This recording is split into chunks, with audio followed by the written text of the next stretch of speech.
सबसे पहले मुझे बच्चों में एक इंटरेस्ट डेवलप करना था। उसका एक टारगेट हमने दे दिया, मुख्तलिफ केबल्स बना दिए। अब लोग सस्ती चीज़ें लेने इतवार बाज़ार या सैटरडे बाज़ार नहीं जा सकते।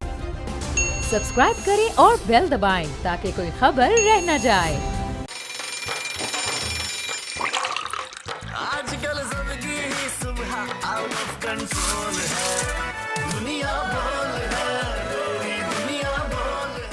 Welcome back after the break. आप देख रहे हैं दुनिया बोल है और अब वक्त हुआ है विजन 2040 का। किसी भी माशरे में नौजवान मुल्क की तामीर और तरक्की में एक अहम किरदार अदा करते हैं। यही वजह है जो अक़वाम तालीम के साथ साथ बच्चों की तरबियत और हुनरमंदी पर तवज्जो देती हैं, वहाँ इनकलाब बर्पा हो जाता है।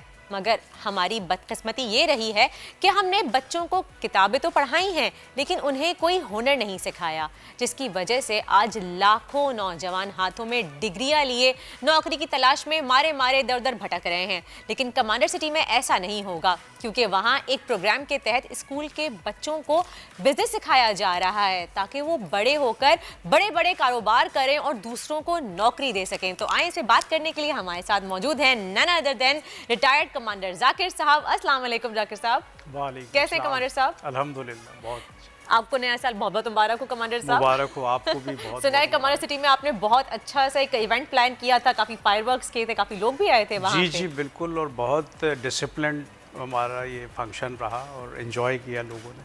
जबरदस्त, बहुत अच्छी बात है। कमांडर साहब ये बताइए कि जिस प्रोग्राम की अभी हम बात कर रहे हैं कि स्कूल गोइंग एज में बच्चों को उसी एज से बिजनेस सिखाना कितना ज़रूरी है और क्या वाकई बच्चे इस चीज़ में इंटरेस्ट लेते हैं? देखिए, बच्चों का जहाँ तक इंटरेस्ट का ताल्लुक है तो वो तो आपने डेवलप करना है ना। मैं पिछले 22 साल से स्कूल चला रहा हूँ और जब भी मैं बच्चों से जाके सवाल करता था कि बच्चों क्या बनना है बड़े होके, तो हार्डली कोई बिजनेस की बात करता था। अब तो मेरे ख्याल से कोई भी नहीं जी करता। जी बिल्कुल नहीं करते थे। डॉक्टर, इंजीनियर या आजकल तो एक्टर, सिंगर या यूट्यूबर। आईटी बहुत उसमें इंटरेस्ट बढ़ गया बच्चों का, इंजीनियरिंग की तरफ इंटरेस्ट है। लेकिन बिजनेस का किसी ने, मतलब अगर मैं परसेंटेज में जाऊं तो शायद 100 में से एक भी बच्चा नहीं हो जो बिजनेस पे इंटरेस्ट लेता था। लेकिन अब कमांडर सिटी में जिस तरह से मैंने बच्चों को ग्रूम किया है, और आप अगर अब जाके बच्चों से बात करें जो कमांडर सिटी के हैं, तो मैं हाल 90% से ज़्यादा बिज़नेस में आना चाहेंगे। एक तो ये कि बिज़नेस सुन्नत भी है, हुजूर सल्लल्लाहु अलैहि वसल्लम का पेशा बिज़नेस था। इस्लाम की जो खातून अव्वल हज़रत खदीजा रज़ियल्लाहु ताला अन्हा का भी पेशा बिज़नेस ही था। बिज़नेस में रब की तरफ से बरकत भी रखी गई है और बिज़नेस से ही खुशहाली आती है, क्योंकि जॉब्स क्रिएट होती हैं बिज़नेस से, मुल्क खुशहाली की तरफ जाता है। और आप अगर दुनिया के जो अमीर मुल्क हैं उनकी अगर मिसाल लें या उन पे स्टडी करें तो वो किसी न किसी हवाले से कोई ना कोई बिज़नेस ज़रूर कर रहे हैं, ठीक है। और जो कौमें जो इस तरफ जिनका रुझान नहीं रहा वो आज भी उसी तरह मकरूज़ हैं उन कौमों की। तो जब मैंने ये प्रोग्राम शुरू किया कि मैं बच्चों के लिए कोई ऐसा प्रोग्राम शुरू करूं, तो सबसे पहले मुझे बच्चों में एक इंटरेस्ट डेवलप करना था, उनकी काउंसलिंग करनी थी, उनको मोटिवेट करना था बिज़नेस की तरफ, ताकि वो दिल लगा के जो है वो अपना काम कर सकें जब वो फील्ड में जाएं। तो हमने ऐसा किया कि हमने सैटरडे का दिन बिज़नेस डे रख दिया। अच्छा, स्कूल में ही? हाँ जी जी, हमने कहा जी आप जो मर्ज़ी करें, पढ़ें 5 दिन, फिर एक दिन एंजॉय करें संडे को, लेकिन जो सैटरडे होगा उस दिन हर बच्चे ने बिज़नेस करना है। और उसका एक टारगेट हमने दे दिया कि हर सैटरडे को क्लास 5 एंड अबव हर बच्चा जिसके लिए बिज़नेस कंपलसरी है, उस बच्चे ने कम से कम 2000 रुपीज़ अर्न करने हैं, ठीक है, पर डे पर सैटरडे। तो इस तरह 8000 रुपीज़ अर्न करके उस बच्चे ने न सिर्फ अपनी फ़ी खुद पे करनी है, बल्कि अपने जो डेली के एक्सपेंस हैं वो भी उसी पॉकेट मनी से, वो पेरेंट्स से पॉकेट मनी नहीं लेगा, इसके बाद अपनी पॉकेट मनी खुद जनरेट करेगा। लेकिन मेरा यहाँ पे एक सवाल है कि कैसे बच्चे खुद से जो है वो अर्न करें? क्या आप लोग कोई मौके फ्राहम करते हैं? क्या कोई प्रोग्राम्स ऐसे बनाए हैं अपने बिजनेस स्किल डेवलपमेंट के, या कुछ फैसिलिटीज़ प्रोवाइड की हैं आपने स्कूल में? अच्छा, उसके लिए हमने ये किया कि हमने एक जगह पे सैटरडे बाज़ार बना दिया। उसमें हमने मुख्तलिफ केबल्स बना दिए और वहाँ पे वो तमाम एशिया, क्योंकि कमांडर सिटी शहर से बाहर है, अब लोग सस्ती चीज़ें लेने इतवार बाज़ार या सैटरडे बाज़ार नहीं जा सकते, तो हम एक तो वो चीज़ें उनकी रीच में ले आए कि हमने उन स्टॉल्स पे वो तमाम चीज़ें अब अवेलेबल कर दी जिसके लिए उन्हें शहर जाना पड़ता था। दूसरा ये है कि जो बच्चे, अब बच्चों ने ज़ाहिर है इतना बड़ा बाज़ार, छोटे बच्चे क्लास 5-6 के तो इतने समझदार नहीं होते, तो उसके लिए फिर हमने ये किया कि हमने एक बिज़नेस डेवलपमेंट सेल बनाया और बिज़नेस डेवलपमेंट सेल का ये काम रखा कि वो बल्क में परचेज़ करेगा वो आइटम्स जो लोगों के लिए अट्रैक्टिव होंगे और वो परचेज़ करके वहाँ रखेंगे स्टॉल पे। बच्चे सिर्फ उनको सेल करेंगे और शाम को एक एक टीचर को हर स्टॉल का इंचार्ज बनाया कि वो बच्चों को साथ साथ गाइड करेंगी। पहले उनको बेसिक्स सिखा कि प्रॉफिट क्या होता है, लॉस क्या होता है, वैल्यू ऑफ स्टॉक क्या होता है, ये बेसिक चीज़ें उनको सिखा के जब हम उनको फील्ड में लेके आए तो वहाँ पे एक एक टीचर साथ है और ऊपर एक बिज़नेस डेवलपमेंट सेल है। अब बच्चे ने सिर्फ वो चीज़ें फ़रोख्त करनी हैं और वो इट्सेल्फ अट्रैक्शन है वो चीज़ें, क्योंकि वो सस्ती हैं।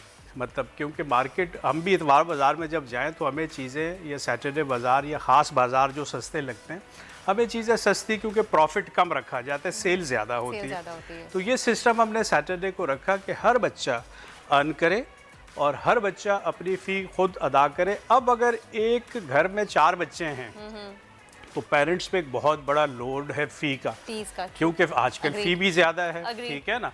अगर उसको आप बहुत मुनासिब भी, मेरी तरह अगर 3000 फ़ी भी लेंगे जो एक्सपेंस है, प्रॉफिट नहीं है, तो 4 बच्चों की 12,000 तो फ़ी हो गई। और अगर वो मज़दूर तबका या कम बजट वाले लोग हैं या लोअर मिडिल क्लास हैं तो उनके लिए 12,000, फिर किताबें भी लेनी हैं, कॉपीज़ भी लेनी है, यूनिफॉर्म, जूते, पॉकेट मनी भी देना है। तो इसलिए हमने उनको रिलीफ देने के लिए उन ख़ानदानों को ये बिज़नेस में बच्चों को ग्रूम किया है और अल्हम्दुलिल्लाह अब इस महीने से बच्चे अर्निंग शुरू कर रहे हैं और हर बच्चा इंडिपेंडेंट हो जाएगा। अब ये हमेशा के लिए इंडिपेंडेंट है, क्योंकि ये सैटरडे बाजार जो आपने स्टार्ट किया है, इसके लिए फंड्स कहाँ से जनरेट होते हैं? क्योंकि आप भी तो कहीं इनसे इन्वेस्ट कर रहे हैं। जी जी, सैटरडे बाजार पूरा लगा। जी जी, देखें हमारे यहाँ एक सिस्टम है, एक सेंट्रल अकाउंट है, ठीक है। तो हमारे यहाँ जितना भी प्रॉफिट किसी भी चीज़ से आता है, चूँकि कमांडर सिटी में कोई प्रॉफिट मेरी ज़ात के लिए नहीं है, तो इसलिए वो सेंट्रल अकाउंट में चले जाता है। जिस तरह हम शॉप्स रेंट पे देते हैं, अब वो जितना रेंट है वो सेंट्रल अकाउंट में चला जाता है। इसी तरह हम घरों से जो मेंटेनेंस की मद में पैसे लेते हैं वो भी सेंट्रल अकाउंट में चले जाते हैं। तो जो भी हमारा जनरेशन का सोर्स है, पैसा जनरेशन का सोर्स, वहाँ से जो पैसा जनरेट होता है वो सेंट्रल अकाउंट में चला जाता है। सेंट्रल अकाउंट से फिर हम वेलफेयर के मुख्तलिफ प्रोजेक्ट्स करते हैं, जिसपे एक सैटरडे बाज़ार भी है। यहाँ पे जो इनिशियल इन्वेस्टमेंट है वो कमाने सिटी का जो चैरिटी फ़ंड है वहाँ से होती है, और उसके बाद जो बच्चा जो चीज़ें सेल करता है वो अपना प्रॉफिट रखता है, और वो प्रॉफिट भी बच्चा आधा रखता है, आधा प्रॉफिट चैरिटी में चला जाता है। तो इसका मतलब है कि वो न सिर्फ खुद बिजनेस करके अपने आप को खुशहाल कर रहे हैं, अपने ख़ानदान को खुशहाल कर रहा है वो बच्चा, बल्कि चैरिटी अकाउंट को भी एनरिच कर रहा है, जिससे शुरू से उनमें ये आदत भी आ रही है। जी, उसमें एक तो उनपे आदत आ रही है काम करने की, मेहनत करने की और पैसा अर्न करने की, एक ही आदत। फिर दूसरी आदत आ रही है कि दूसरे की मदद करने की, कि अगर मैं ये चैरिटी में डालूंगा तो हो सकता है फ्री रेस्टोरेंट में लोगों को मुफ्त खाना मिल जाए, हो सकता है ये बाज़ार और एक्सपेंड करे और ये ज़्यादा बच्चों को इससे फ़ायदा होना शुरू हो जाए, ठीक है। फिर ये वो सीख रहा है। तीसरा जो सबसे बड़ी चीज़ वो जो सीख रहा है वो बिज़नेस विजन है। बिज़नेस विजन है। हमारे यहाँ खौफ होता है बिज़नेस बड़े से बड़ा, देखें आप फ़ौज से निकलते हैं, आप बिज़नेस नहीं कर पाते क्योंकि एक खौफ होता है। हम समझते हैं कि पता नहीं ये पैसा डूब जाएगा, नुकसान हो जाएगा, फिर मार्केट, जी वो रिस्क हर कोई नहीं ले पाता। हम बच्चे को वो विजन देते हैं जहां वो रिस्क लेना, जब आपके अंदर हम कॉन्फिडेंस डाल देंगे बचपन से ही, क्लास 5, 6, 7, बाय द टाइम आप क्लास 8, 9 में आते हो, आप तो बड़ी इंडस्ट्री चलाने के काबिल हो जाएंगे।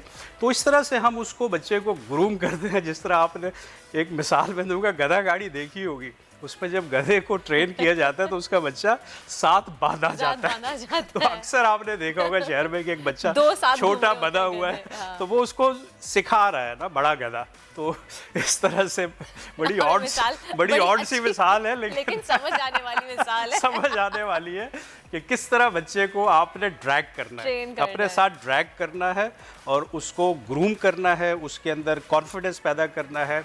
और फिर एक वक्त आएगा इंशाल्लाह, आप देखेंगे अगले 5 जो विजन 2040 यही है कि 2040 तक हम बड़े बड़े बिजनेसमैन, बड़े बड़े बिल्डर्स, बड़े बड़े इंडस्ट्रियलिस्ट इन बच्चों से निकालें। ठीक है, और ये इंशाल्लाह निकलेंगे। तो आपकी अच्छी हो तो मंजिल पे आप जरूर पहुंचेंगे। जिस नीयत से आप बच्चों की आगे मदद करना चाह रहे हैं, जो कमांडर सिटी में लोग रहते हैं उनकी नस्लें संवारने की कोशिश आप कर रहे हैं, तो hats off to you commander साहब। जितना आपने सोचा है हमारी कौम के बारे में, हमारे मुल्क के बारे में, काश हमारे हुक्मरान इस तरह सोचते तो शायद हमारा पूरा मुल्क ही इतना हसीन हो जाता। एक सवाल मेरा यहाँ पे आपसे ये है कि बहुत से बच्चे ऐसे होते हैं जो बिजनेस पे इंटरेस्ट नहीं ले पाते, उनका ध्यान ही नहीं होता बिजनेस की तरफ, या तो वो कोई आर्ट की तरफ जाना चाहते हैं या किसी और एक्टिविटी की तरफ, किसी और शोबे में उनका इंटरेस्ट होता है। तो फिर उसमें आप क्या करते हैं? अगर कोई आर्ट की तरफ इंटरेस्ट ले रहा है तो आप उसको एक अलग कोई ऐसी फैसिलिटी है आपके पास अवेलेबल? देखिए, सबसे पहले तो हमने स्कूल में काउंसलिंग का बंदोबस्त किया हुआ है, हमने प्रॉपर एक काउंसलर रखा हुआ है। हम बच्चे का इंटरेस्ट ज़रूर देखते हैं, ये नहीं है कि ज़बरदस्ती कोई चीज़ उस पर थोप दी जाए। मैं जब भी क्लास में जाता हूँ मैं कहता हूँ बच्चों, डॉक्टर बनना है बनो, इंजीनियर बनना है बनो, साइंटिस्ट बनना है बनो, फौजी अफसर बनना है बनो, जो बनना है बनो, अपने शौक पूरे करो। क्या बहुत खूबसूरत सोच आपकी। Thank you so much commander साहब, बहुत बहुत शुक्रिया आपका। आपने इतना अच्छा हमें एक प्रोग्राम के बारे में बताया, इंट्रोड्यूस करवाया, और ये प्रोग्राम आप कमांडर सिटी में जो है वो ऑलरेडी स्टार्ट कर चुके हैं। तो ये बात मैं हमेशा से कहती आ रही हूँ, एवरी फ्राइडे आप लोगों से कहती हूँ कि अगर आप लोग चाहते हैं कि आपकी नस्लें संवर जाएं और आप लोग चाहते हैं कि आपका अपना घर हो, आपके सर पे आपकी अपनी छत हो, बहुत ही कम पैसों में वहाँ रहते हुए आप वो घर अपने नाम करवा सकते हैं, सिर्फ और सिर्फ कमांडर सिटी में। कमांडर सिटी एक ऐसी जगह है जहाँ पे आप बहुत आसानी से अपने खुद के घर के मालिक बन सकते हैं, अपने बच्चों की ज़िंदगियाँ संवार सकते हैं, बल्कि आप अपनी नस्लों की ज़िंदगियाँ संवार सकते हैं। एक बार फिर से मैं कमांडर साहब को शुक्रिया अदा करना चाहूँगी। आप लोगों को ज़रूर गाइड करना चाहूँगी कि आप लोग अभी जाइए कमांडर सिटी विजिट कीजिए और अपना एक प्लॉट या घर जो भी आप अफोर्ड कर सकते हैं ज़रूर खरीदिए। इसी के साथ ही शो का वक्त होता है ख़त्म। फिर मुलाकात होगी आपसे मंडे को इंशाअल्लाह 9 बजे। Till then take good care of yourself. अल्लाह हाफ़िज़। आजकल जिंदगी ही सुबह आउट ऑफ कंट्रोल है, दुनिया बोल है, पूरी दुनिया बोल है। 2022 बहुत सारे तोहफे भी देके गया पाकिस्तान की आवाम को। पाकिस्तान की आवाम को एक तोहफा ये दिया कि आवाम को पता चल गया कि पाकिस्तान का मीडिया क्या है। हक और सच का सफर साल 2022 में बोल रहा नंबर 1। हमने बहुत सारे शोज और ट्रांसमिशंस की, पूरा साल मुसलसल जदोजहद में निकल गया कि ये वोट ऑफ कॉन्फिडेंस के पीछे कौन लोग थे। तोड़े रेटिंग के सभी रिकॉर्ड। एंकर्स ने भी आवाम में सबसे ज्यादा मकबूलियत पाई और सोशल मीडिया पर भी बोल रहा सब पर भारी। सब्सक्राइब करें और बेल दबाएं ताकि कोई खबर रह न जाए।